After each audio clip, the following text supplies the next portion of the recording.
What types of houses should you avoid for flips, especially as you're beginning your journey as a rehabber, real estate investor? I would highly recommend that you stay away from certain types of projects. First one being houses with fire damage. You can still make money buying houses with fire damage. You could repair most houses that have some type of fire damage as long as it's not an obvious total loss. But when you're starting out, there are things that you are much more likely to miss as far as what needs to be repaired, what type of structure. You also need different contractors who have experience repairing these properties, knowing what to look for, what needs to be fixed. Doesn't mean you can't make money if you find a property that has fire damage, but I would suggest, especially as you're starting out, either connect with somebody and JV that deal with somebody that's much more experienced and have done these types of projects, or just sell the project to them, sell it to them, do it on assignment, do it on a wholesale, let them take it on. And if you're interested, they'll probably let you see some of the project and point out a lot of those things to look out for. You taking a lot of risk starting off with those major projects. Major foundation. I live in San Antonio. There's foundation issues all over the place. We buy them all the time.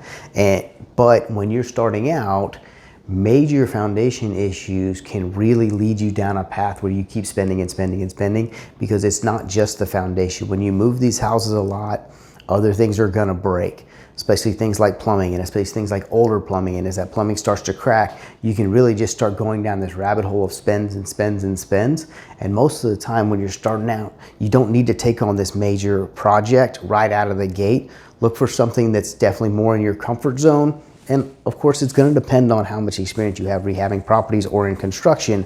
But just keep in mind, when you have those major foundation problems, there's probably gonna be a lot of other things that go in there. So you absolutely got a budget for some overages, and definitely think about maybe starting with a little simpler rehab project.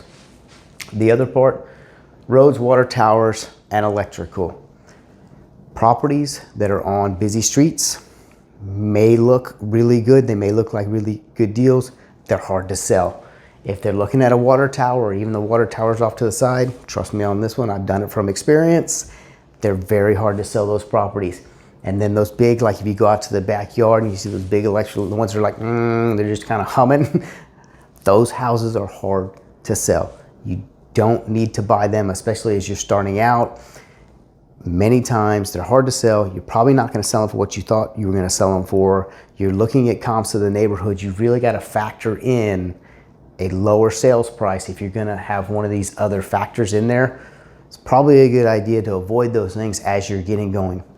Keep in mind, if you're taking on a simpler project, something that needs less rehab, yeah, you might make less money in the end. It may not be this great home run deal, but it's perfectly okay to hit a few singles, right? Get your feet wet, get more comfortable, learn more people, make more contacts. You learn a ton of stuff by doing some singles and a double. And then if you feel comfortable and you want to take on one of these major projects, yes, there may be money to be made, but I would highly recommend avoiding some of these things, especially as a beginner. If there's anything we can do to give us a shout, 210-201-6644, or you can find us on the website, sellmysanantoniohouse.com.